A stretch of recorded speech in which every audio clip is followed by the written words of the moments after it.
especially and particularly Rodrigo Duterte, somehow konektado sila sa mga criminal elements at sila'y sangkot sa mga criminal activities dyan sa bansa. Kaya nga ba't dito sa ikalawang bahagi ng pag-uusapan natin, dito sa ating insights, ang pag-uusapan natin dito, severe flooding dyan sa bansa, hindi lamang sa Metro Manila, sa buong bansa, severe flooding. Ang mga kaugnay nito na pagbaha na ito, corruption in the government, incompetence of government officials, and then, pakinggan ninyo, reklamasyon ng mga lupa diyan sa Manila Bay. Hindi ho ito mga bulong-bulungan. There are many documentations linking flooding in Metro Manila, the possible flooding of Metro Manila. Sa reclamation na ito'y mga pag-aaral long time ago na hindi pa sinimulan ang reklamasyon at binuhay ni Rodrigo Duterte noong 2017 ang reclamation na ito buhat sa matagal na pagkakahimlay sa panahon ng matandang Ferdinand Marcos nang kanyang i-reclaim ang kinatatayuan ngayon ng PICC, ng Cultural Center. Namatay na ito ang reclamation na ito sa Manila Bay. Kaya lamang nung maupo si Rodrigo Duterte, nakakita ng limpak-limpak na mapagkakakitaan. Hindi lamang ang gobyerno, kundi ang mga sangkot dito sa reklamasyon na ito. Limpak-limpak ang salapi na pagkikitaan ng mga balasubas na mga korap na opisyal ng gobyerno. Second hour ng ating Fun Saturday. Fun Saturday Live! Saturday Live!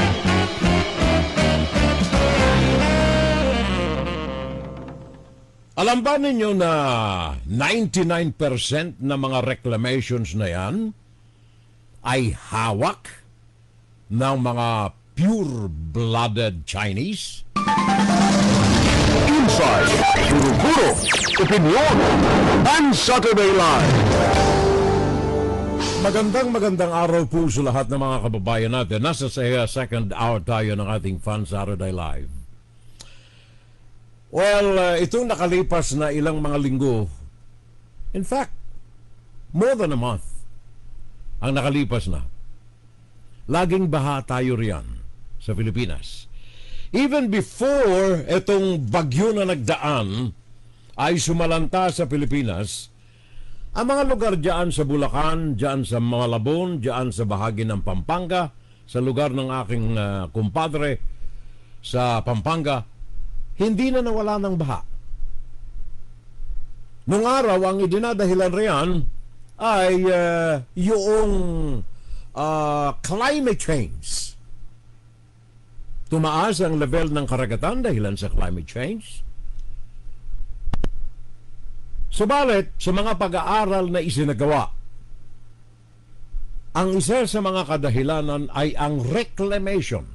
Hindi lamang diyan sa Pilipinas, kundi sa iba't ibang mga panig ng bansa ng daigdig na nagsasagawa ng reclamation. Ang dahilan ng reclamation nila sapagkat marami na ang tao sa mga urban centers, hindi na kaya yung lupa na imantuni ang mga taong nakapaligid na at nakatira sa mga yaan. Not considering na i-diversify ang mga tao na ito sa mga suburban sections ng bansa. Diyan sa Metro Manila is no exception. Hindi ho kasama, hindi exception ang Metro Manila sa kaso na ito. Kaya ngayon, konting patak ng ulan, baha tayo. And we have to consider na ang Metro Manila is already, ngayon, bago pa man ang mga tinatawag nating climate change, ay nasa ibaba na ito ng sea level ang Metro Manila. Particularly ang Manila. Below sea level na. Ngayon, dagdagan pa ng climate change at iba pang mga factors, nagkalintik-lintik na ang Metro Manila. Now, ang gobyerno natin, for so many years, ay pinangangalandakan ang kanilang paglaban dito sa baha, flood control program ng gobyerno. Kaya lamang, wag nating kaligtaan, mismong si Rodrigo Duterte sa kanyang panahon ang nagmumura.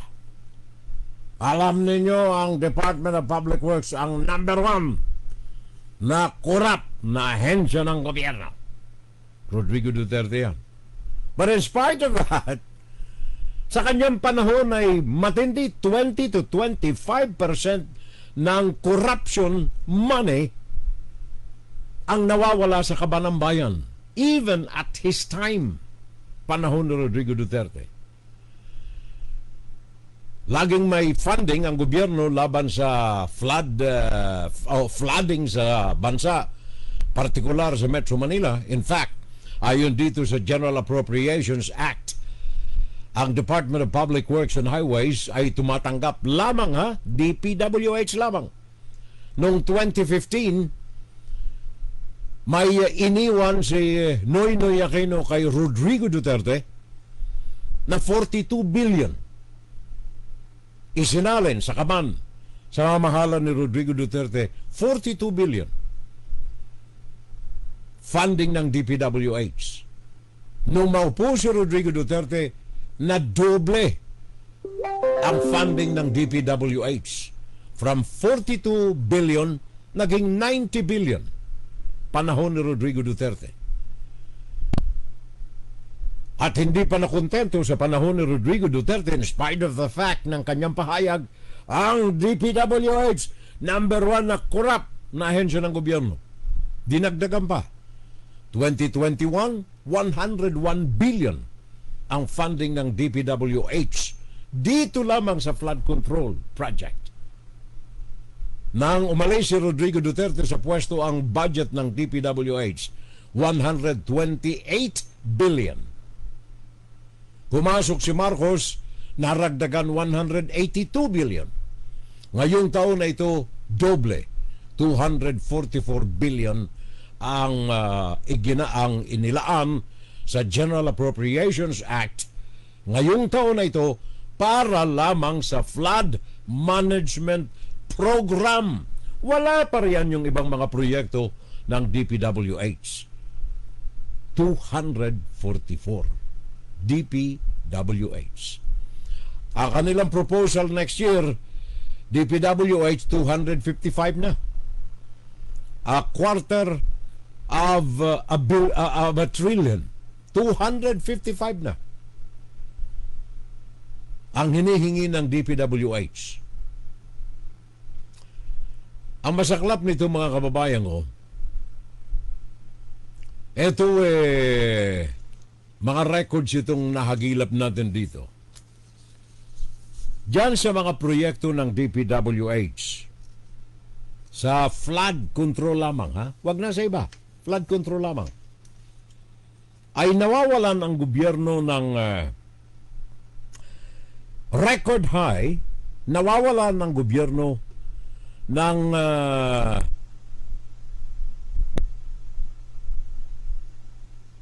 32%. DPWH lamang.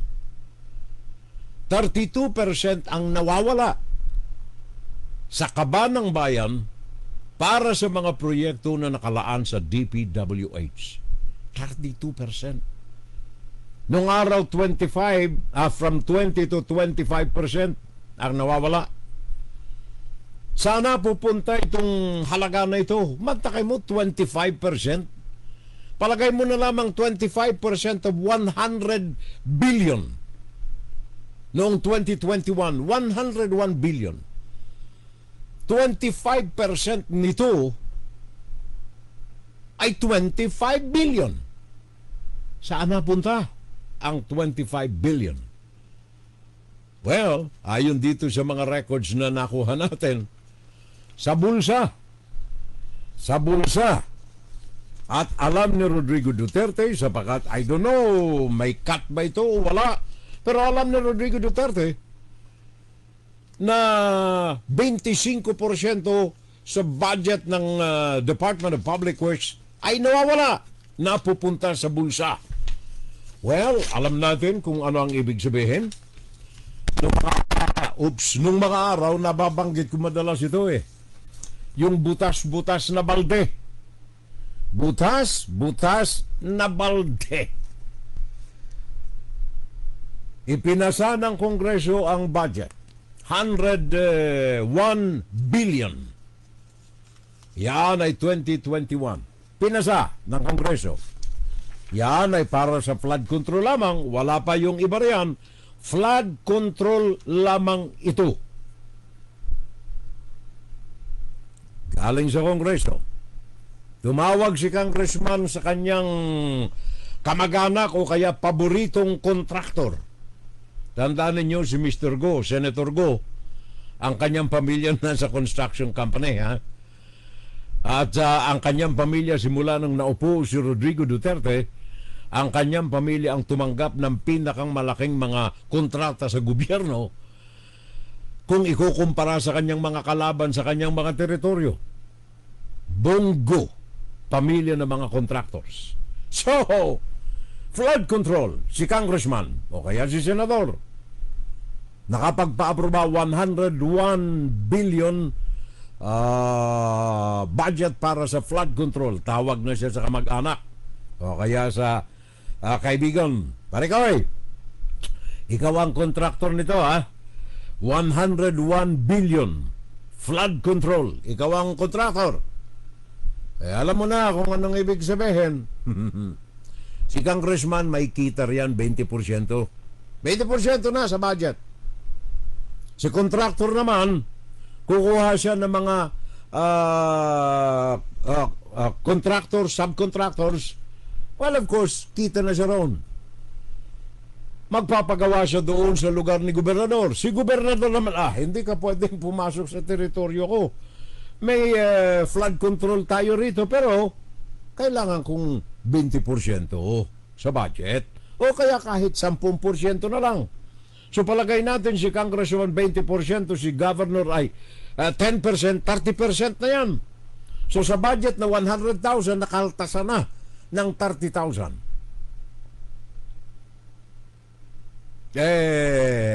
Yung mga bibili naman ng mga materyales, may kita rin. Kaya, no wonder na yung flood control hanggang ngayon ay flood pa rin, walang control. Bakit? Unang-una, hindi lamang dyan sa butas-butas na balde, kundi yung mga flood control ay hindi po national design. Localized, patche-patche. Hindi ho yan bulong-bulungan. Yan ay napag-usapan yan ay pinag-usapan na sa Kongreso mismo. Na yung mga flood control na yan ay hindi national design. Sa madalit sabi, hindi konektado kanya-kanya. May flood control sa Bulacan, may flood control sa Pampanga, may flood control sa Tarlac. Hindi konektado ang bawat isa. Kaya, walang nangyari. Localized flood control. But most of all, ang pinakang grabe nito, yung mga profit sharing. Actually, hindi profit sharing Meron ako ditong kinuha galing sa Global Bank Network. Global Bank Network assessment ng pera ng projects dyan sa Pilipinas kung saan napupunta ang pera. For example, itong 101 billion na ito ng budget sa flood control dyan sa Pilipinas, ang unang-unang napupuntahan ayon dito sa Global Bank Network, ang unang napupuntahan profit sharing ng mga public officials. Ito na yung sinasabi kong butas na balde. 20% kay Congressman bago mailabas ang pera doon sa kanyang kakutsabang kontraktor, service provider, equipment, project kickback. Contractor ito galing doon sa profit sharing ng mga cronies, monopoly, partnership with congressmen. Ang tawag nila profit sharing. Hindi pa man nagsisimula yung proyekto, may profit sharing na sila. 20%. And then doon sa contractor, service provider, equipment, project, kickbacks. At hindi lamang yan. Pagdating sa local governments na, scheming of foreign aids and loans. Anong scheming? Binabalatan. Ito rin yung share ng mga gobernador at saka mga alkalde. Ang masaklap pa nito, kagaya ng nabanggit ko kanina, yung mga loans, kagaya ng isang report na natanggap natin September 13, 2023, last year, loan from Asian Development Bank. Asian Development Bank approved a 303 million loans for the reduction of flood and climate risks and protect people and livelihood in 3 major river basins in the Philippines: Abra River Basin, Ranao Agus River Basin, and Tagum Libuganon River Basin, Southern Mindanao. Mga utang ito galing sa Asian Development Bank.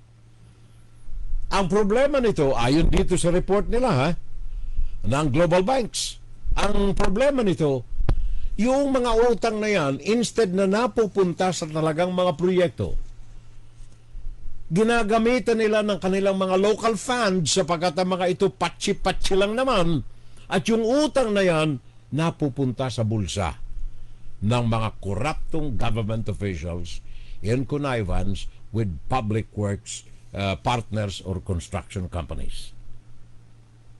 Fake government loans. Natatandaan ninyo? Napoles? Natatandaan nyo? Fake government loans and fake grants. Ill-gotten assets. Ito ang mga napupuntahan. Ayon ito sa Global Bank 2023 report. Yun ang dahilan kung bakit ang Pilipinas baldado sa mga proyekto ng mga flood control sa bansa. Corruption and incompetence in the government. Ano ang mga findings nitong mga international lending institutions na ito sa bansa, sa Pilipinas?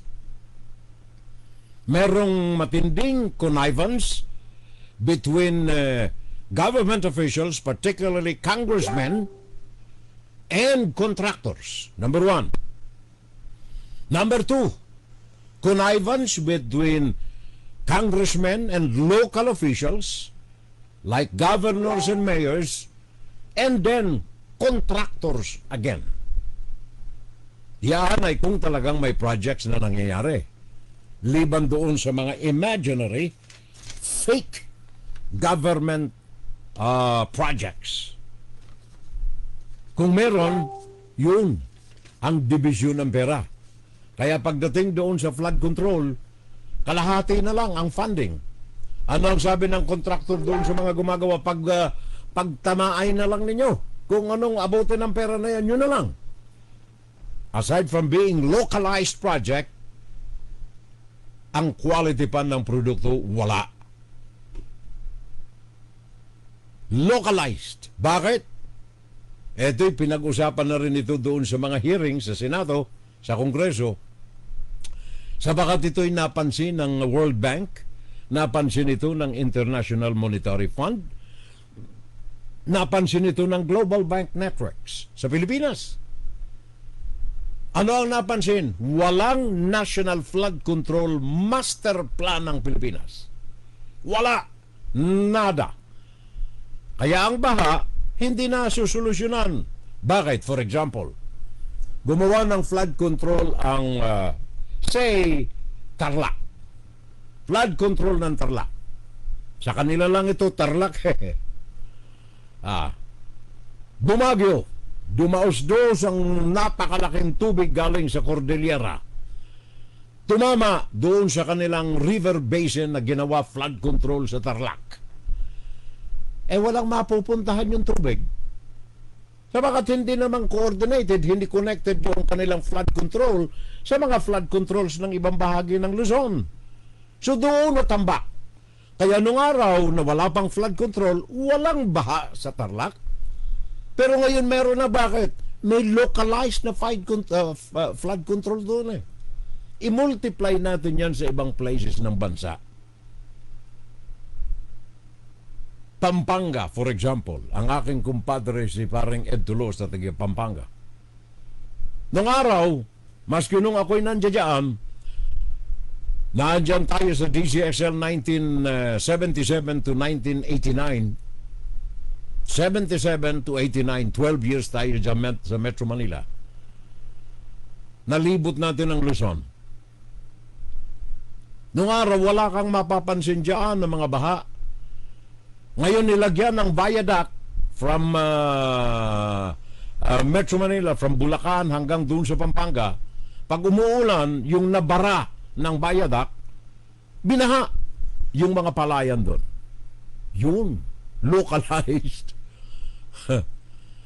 Gumawa ng flood control naman ang Pampanga o kaya ang Bulacan.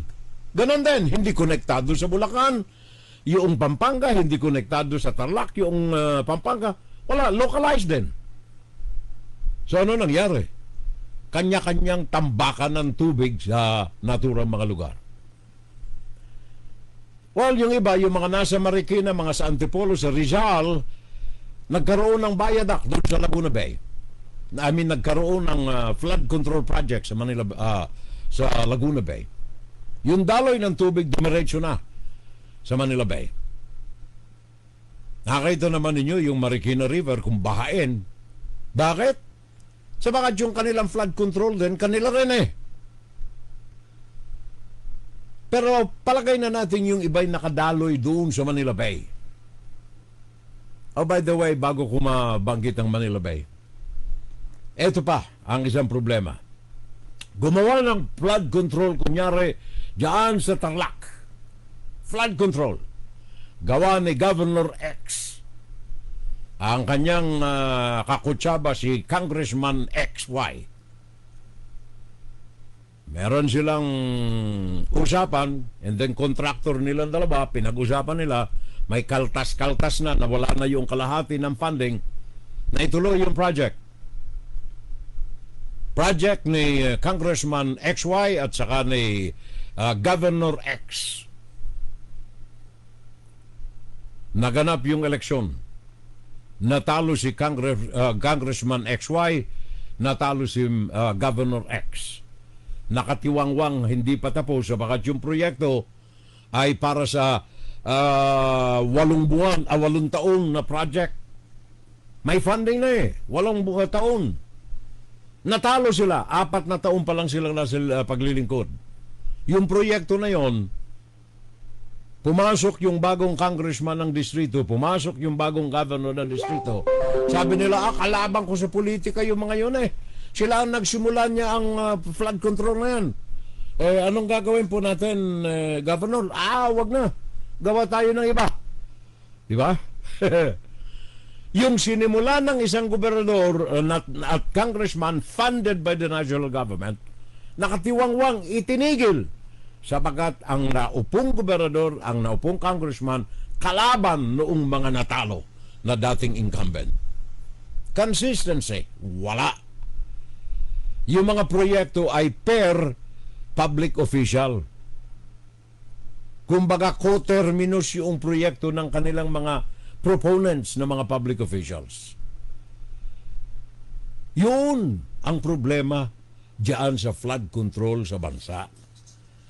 Yung mga cronies, yung nepotismo ng pamilya, yung inconsistency ng mga proyekto dahilan sa sponsorship at most especially ang korupsyon ng mga nasa public officials. Yun ang masakplak yan, mga kapitbahay. And then, Eto na. Pumasok na tayo sa mga reclamations. Nasa reclamation na tayo. Flood control, wala talaga. Wala eh. Sandamakmak ang problema ng flood control. So yung mga public officials, panahon ni Rodrigo Duterte again ito mga kababayan ko. Sabi ko na nga kanina, ang reclamation na yan ay nagkaroon ng idea panahon ng matandang Marcos. Gawa ng gusto niyang bigyan ng regalo si Madam Imelda Marcos. So niregalohan niya, nireclaim ang Manila Bay para lamang pagtayuan ng proyekto ni Imelda Marcos nung siya ay chairman ng Metro Manila. Imelda Marcos. Nireclaim ng DPWH ang bahagi ng Manila Bay, itinayo ang Cultural Center, ang Art Center, ang sentro ng arte ng Pilipinas. Regalo kay First Lady Imelda Marcos. Pagkatapos na maitayo yan, nakalimutan na. Pumasok si Corazon Aquino, wala yan. Pumasok si Fidel Ramos. Sabi ni Fidel Ramos, may reclamation. Pwede kong i-reclaim din. So ni-reclaim niya. Sino ang kanyang kakutsaba? Sina Villar. Naglagay sila ng mga kalsada na pabor doon sa mga properties ni Villar. Ni-reclaim ang ilang bahagi ng Manila Bay. Nagkaroon ng another parallel boulevard sa Manila Bay. Nawala yung Rojas Boulevard, napalitan ng Macapagal Avenue Boulevard. Reclaim area. And then pumasok sina Gloria Macapagal, pumasok si Noynoy Aquino, nawala. And then pumasok si Rodrigo Duterte. Sabi ni Rodrigo Duterte, mapagkakakitaan ito. Kinuha niya sa kamay ng DPWH ang Philippine Reclamation Authority, inilagay sa kanyang kanlungan sa Malacanang.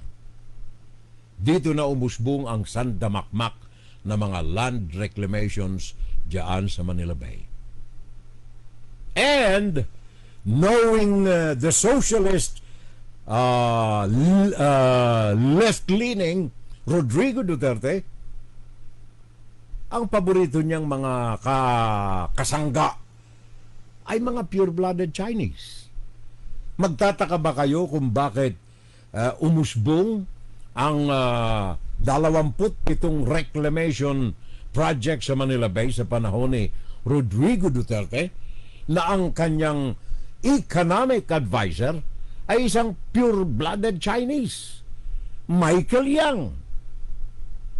Sa panahon ni Rodrigo Duterte, nag-usbungan 200,000 properties, lands, ang nabili ng mga pure-blooded Chinese sa panahon ni Rodrigo Duterte sa loob lamang ng 3 taon, 2017, 2018, 2019. 200,000 lands ang pinagmay-ari ng mga pure-blooded Chinese sa panahon ni Rodrigo Duterte. Hindi pa kasama riyan ang mga reclamations sa Manila Bay. Panahon ni Rodrigo Duterte, 27 na mga proyekto ang inaprubahan ng kanyang tanggapan. 27 projects.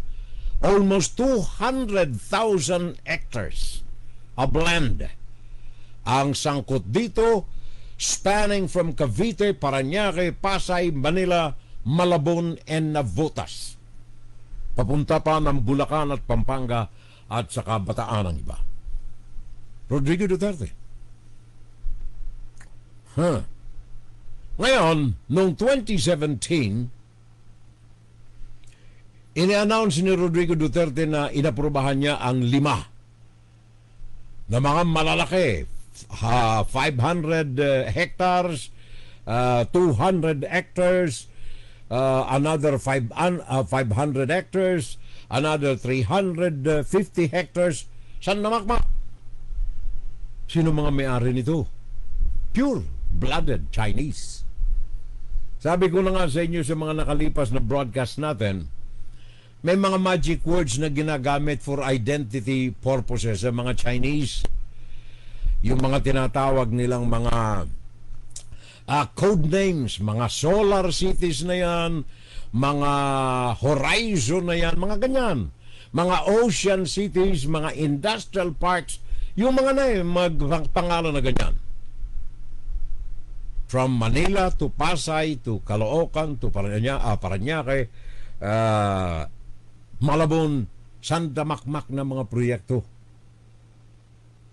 ang kanilang mga naaprubahan sa panahon ni Rodrigo Duterte.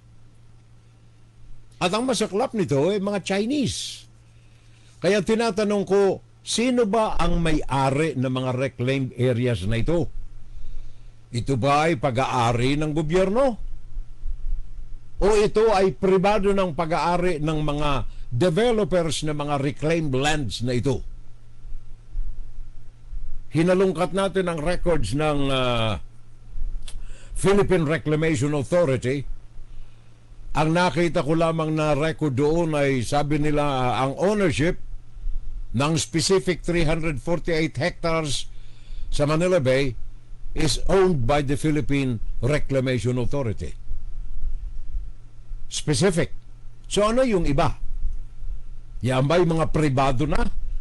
Eventually, kapag mga pribado yan, hindi ka na makapapasok yan. Para kang naandyan sa Kawit, Cavite, na Pogo Hub riyan, na island riyan, na hindi ka makapapasok. Exclusive na sa Pogo Hub. Yan ba ang mangyayari dito sa mga reclaimed properties na ito? Now, ayon po sa mga pananaliksik na mga dalubhasa dito sa mga reclamation sites na ito ng Pilipinas, Manila Bay in particular, maraming mga negative factors, and I hope President Ferdinand Marcos Jr. will not be blinded by money for the pocket. Sana hindi mabulagan.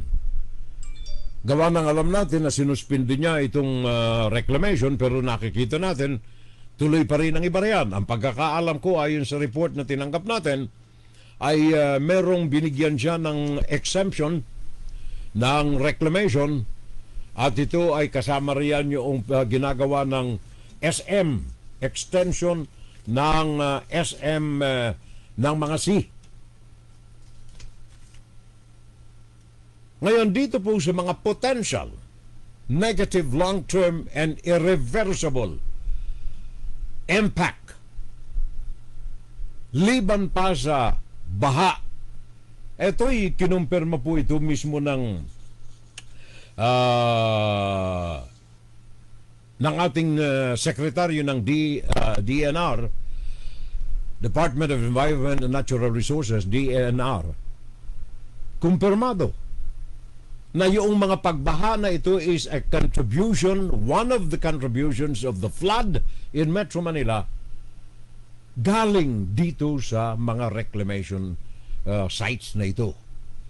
Sabagat nababara yung mga tubig na galing sa Rizal, mga tubig na galing sa Cordillera, galing sa mga highlands, papunta ng low-lying areas of Metro Manila. Dapat libre na nakalalabas ito sa Manila Bay. Nahahadlangan itong sandamakmak na mga nakalutang na mga reclaimed properties, reclaimed land dyan sa Manila Bay. Nahadlangan na. So instead na magkaroon ng free flow to the ocean, to the Pacific Ocean, hadlang sa West Philippine Sea, hadlang dyan sa mga reclaimed areas na yan. Mismong ang Oceana World Organization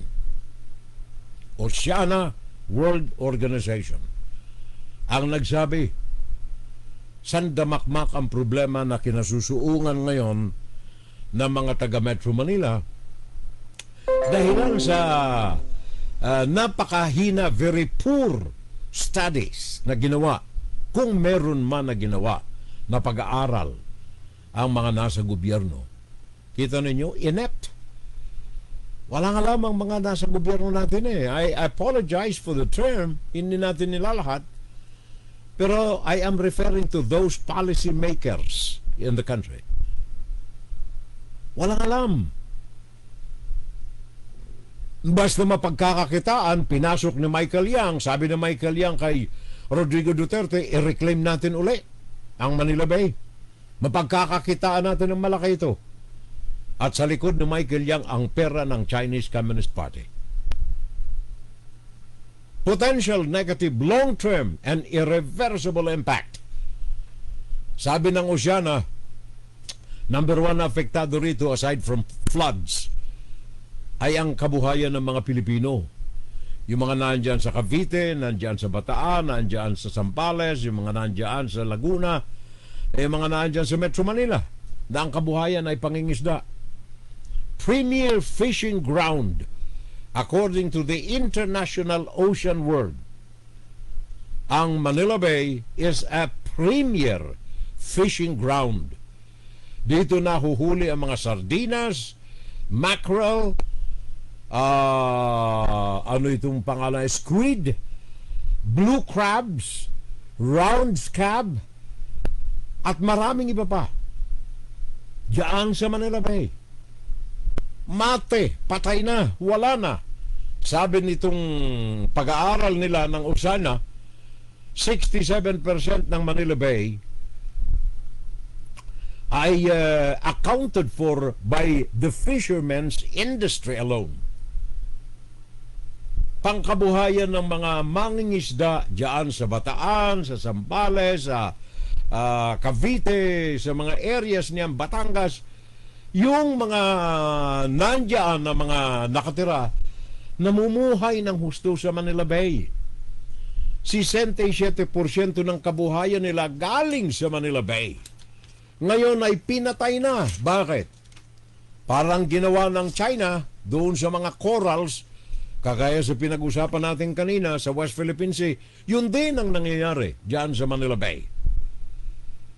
Yung mga mangroves, sabi pa rin ng Oceana, yung mga mangroves dyan sa Manila Bay na pinamumugaran ng maraming mga ikinabubuhay na mga mangingisda natin riyan, mga isda, mga crabs at kung ano-ano pa, wala na rin. Mangroves, wala na. Wetlands, wala na rin. Kaya yung quality ng tubig, wala na rin. Sayang yung dolomite ninyo riyan. Wala na. Yung dating magandang shoreline natin riyan, wala na rin. Pinagkaitan natin ang mga ordinaryong mamamayan ang matagal na simula pa sa kanununuan nila na gusto nilang magpahangin, uupo sa tabing dagat sa Manila Bay, titingnan ang paglubog ng araw. Wala na. Sooner or later, wala na. Goodbye. Ang mga benefisyado nito, yung mga titira sa mga high-rise condominium na itatayo dyan sa mga reclamation sites na yan, 10 years from now, 5 years from now, eksklusibo na ang mga lugar na yan, mostly sa mga Chinese-blooded na titira riyan. Magiging exclusive yan sa mga Chinese pagdating ng araw. Hindi lamang yung ating mga watersheds, wala na yan. Ang isang masaklap nito, may mga ibon from Alaska, mga ibon from Russia na mga nakatira sa mga polar region na kapag winter lumilipad sila papunta sa maiinit na lugar ng daigdig. Ang isa sa mga paborito nilang puntahan ay ang Manila Bay. May ilang uri ng mga ibon riyan na kung tawagin ay waterbird ang nananahanan dyan sa Manila Bay. Hindi lamang ito mga waterbirds na ito, kundi yung mga migrating birds from the polar region. Nagkakaipon-ipon sila summertime dyan sa Manila Bay, sa ilang mga partikular na lugar yan. wala na ito. Mawawala, mabubura ang mga ito dahilan sa wala na. Kalbo na ang mga dati nilang taguan, dati nilang dapuan diyan sa mga lugar na yan. At ayon sa Oceana, 60% ng mga ibon o mga hayop na tumitira pangkabuhayan sa karagatan. Ang tawag nila riyan ay waterbirds, yung mga nandiyan na nabubuhay, ang pangangain nila, pagkain nila, ikinabubuhay nila galing diyan sa mga mangroves na yan, sa mga dalampasigan na yan sa Manila Bay, na wala na pagdating ng panahon. Lahat po ng ito ay dahilan sa reclamation area na yan. Walang pag-aaral ang ginawa ng mga Dutertes, ni Rodrigo Duterte, sa pangkabuhayang total ng mga Pilipino. Nasilaw sa pera na iniladlad ni Michael Yang bilang economic advisor na buhayin ang reclamation sa Manila Bay. Well, sa mga tao, matindi ang kabuhayan riyan na nawasak dahilan dito ang ating mga mamamayang mga Pilipino. In fact, sabi nga roon sa hearing ng Senado na yung reclamation na ito sa Manila Bay, ang numerong kontribusyon ito ay ang flooding diyan sa Metro Manila. Flooding sa Metro Manila. Bakit? Sabagat ang Metro Manila, sabi ko na nga kanina, ay parang gated community yan ang Metro Manila. Kung titingnan ninyo ang mapa ng Luzon at ang Metro Manila, nasa loob ang Manila Bay. Nasa salikupan ng Zambales at saka ng Bataan, ng Cavite. Zambales, Bataan, Cavite sa kabila. Nasa salikupan ito. Ngayon, dahilan na rin sa kapabayaan sa dredging ng mga localized na mga flood control projects. Ano ang sabi ng International Bank? Etong mga projects na ginawa riyan sa Pilipinas, yung mga dredging, localized flood control, ito ang pinakang malaking pinagkakakitaan ng mga public officials. Maliliit na mga projects, mabibilis ang daloy ng pera, malaking pinagkakakitaan ng mga public officials.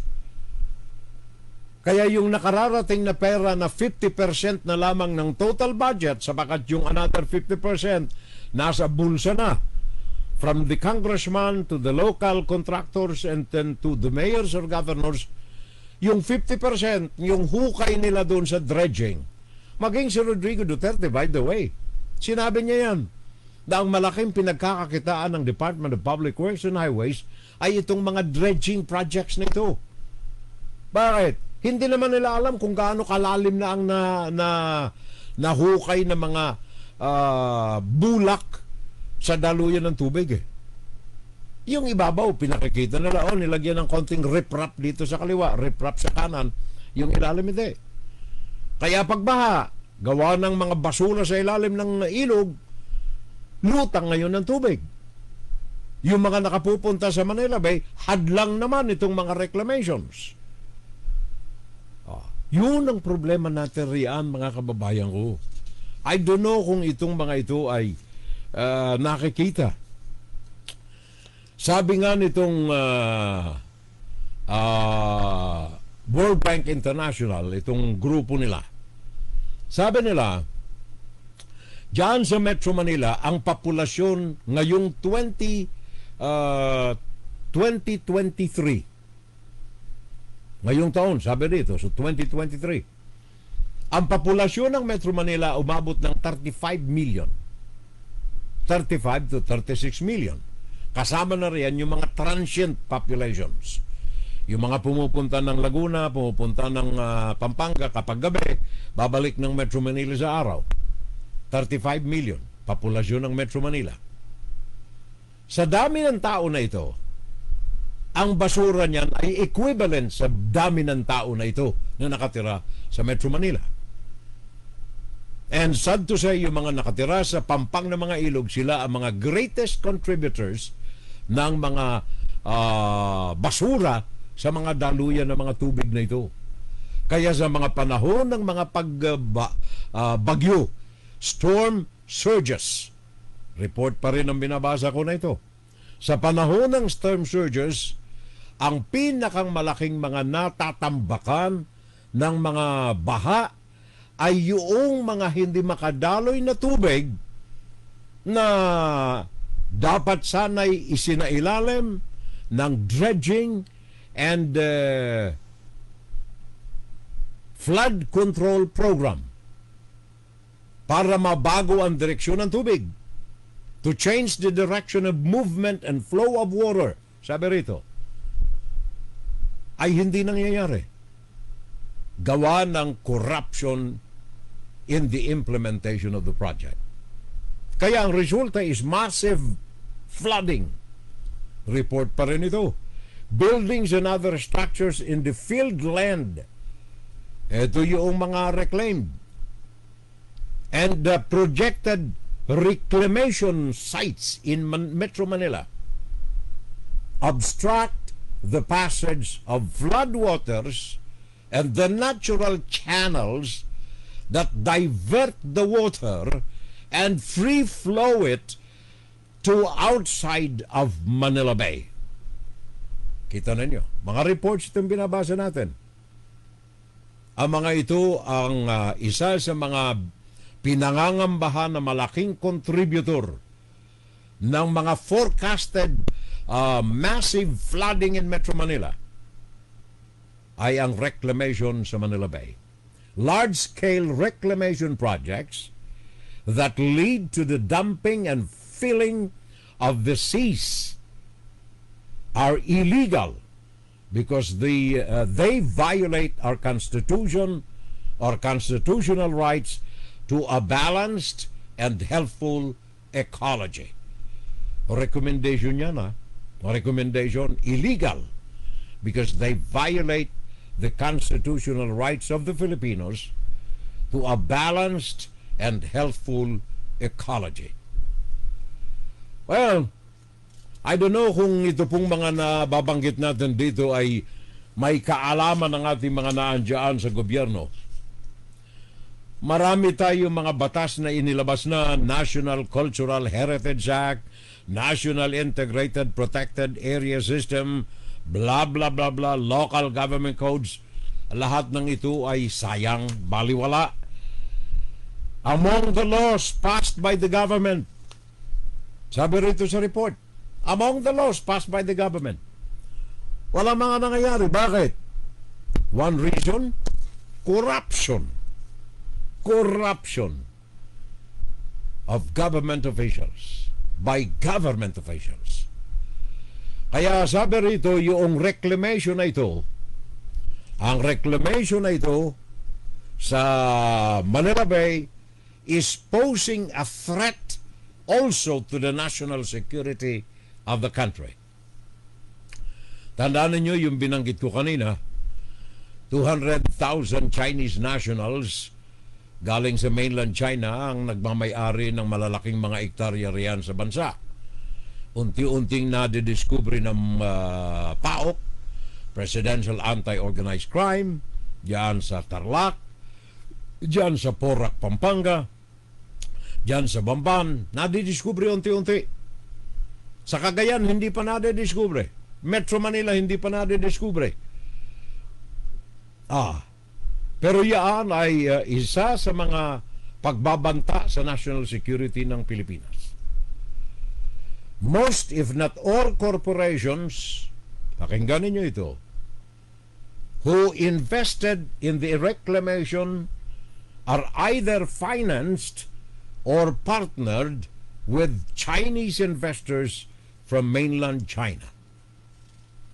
May mga babanggit din akong ilan dito sa mga aktibo sa reclamation na ito, mga kababayan ko. Hindi ko sinasabi na ang mga ito ay mga galamay ng Chinese Communist Party. Hindi ko sinasabi. Hindi ko sinasabi. Hindi ko sinasabi. Hindi ko sinasabi. Pinabanggit ko lamang ang ilan na ito bilang halimbawa sa inyo ng monopolyo ng mga Chinese nationals sa reclamation projects diyan sa Manila Bay. Unahin ko itong Asia World. Ito pag-aari ng mga pamilya ng Tan Yu. Asia World. Isa ito sa mga developers diyan. May-ari rin ito ng Asia World International Group. Well, hindi ko sinasabing may koneksyon ito sa mainland China. Ang sinasabi ko lamang dito sa pamilyang ito na isa ito sa mga humahawak ng malalaking redevelopment reclamations diyan sa Manila Bay. Siya rin ang may control diyan sa, I don't know kung anong nangyari na, sa Fuga Island sa Cagayan. At saka isang isla parehaan sa Northern Luzon, yung Barret. Pag-aari ito ng mga pamilya ng Tanyu. Kung ano ang repercussion nito sa national security, wala ho akong masasabi. Ang sinasabi ko lamang, ito ay isa sa mga developers diyan sa Manila Bay at isa sa mga nagmamay-ari ng mga sensitibo na mga islas diyan sa Pilipinas kagaya ng Fuga Island at saka ng mga reclamation sa Manila Bay. Ang ikalawa riyan ay ito pong Alliance Global Group. Ito ang may-ari ng Empire East Land Holdings, ang mga pamilya ng Lim Tan, Andrew Lim Tan, na nagmamay-ari nito. Now dito sa grupo na ito, hindi ko malaman kung bakit sa kanyang bio sa Wikipedia, nandoon na nangunguna rito na siya ay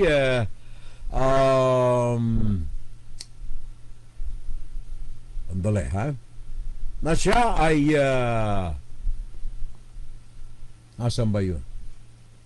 Pinanganak sa Fujian Province and supporter mismong biodata niya ito ha, originally an immigrant from China and a supporter of the Communist Party.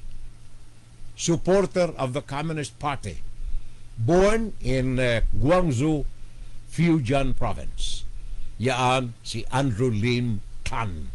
May-ari ng Mega World at isa sa mga developers diyan sa Metro Manila. Hindi ko alam kung bakit pinangangalandakan nito na siya ay supporter ng Communist Party of China. Ito ba ay panunuya sa mga Pilipino? Gawa ng kitang-kita naman natin ang pambabastos ng China sa Pilipinas, and yet sa kanyang bio sa Wikipedia, nandyan pinangangalandakan, I am a supporter of the Chinese Communist Party of China. Tingnan natin mga kababayan ko itong mga pinag-usapan natin ngayon, and hopefully maikalat natin sa mga kaibigan natin, sa mga kapamilya natin, sa mga kababayan natin ang panganib na nagbabadya diyan sa bansa. Panganib na nagdudulot ng baha sa Pilipinas. Panganib na nagdudulot ng seguridad. Panganib sa seguridad ng bansa. Dahilan ito sa kawalan natin ng tunay na pagmamahal sa ating bayan. Floods in the Philippines. By the way, mamaya, tapusin ko muna ito. Meron lamang akong nais na banggitin sa inyo mamaya ng konti. Kaya pakinggan ninyo ang huling bahagi ng ating Fun Saturday Live. More insights, more breaking news. Inside, Guro-Guro, Opinion, Fun Saturday Live. Naalala ko tuloy itong pang-aabuso ng pamilya ng mga Duterte. Si Sara, for example. Maalala ko lamang, nagreklamo siya, di ba? Binabanatan niya pa, minumura niya pa yung pamunuan ng Philippine National Police dahilan sa pagbawas ng 78, 74 sa kanyang security forces. Ang sabi ni DOJ Remulla, Boying Remulla kahapon, umaangal siya. Siya nga ang pinakang malaking may security force. Talo niya pa ang presidente. Pinakang malaki. Pagkatapos natanggalan siya ng 74 na mga security forces from the Philippine National Police, si Sara Duterte ay meron pang natitira na mahigit sa 334 pa ang natitira sa kanyang security forces. Sara Duterte. Pakinggan si Kerel Salvo tuwing Sabado dito sa FGS Web Radio para sa mga Pilipino. Boying Remulla mismo nagsasabi niyan, ha? Sara Duterte, may natira pang 334 security men na nagbabantay sa kanya. The biggest number of security forces assigned to a public official in the Philippines from time immemorial. Simulat sa pool na nabuo ang Republika ng Pilipinas. Saturday Line. Sabi ni Paring Soke Friend de Merano, sangkot din si Isko Moreno sa reclamation ng Manila Bay. Kasalanan niya ng DPWH, Department of Public Works, Highway and Robbery.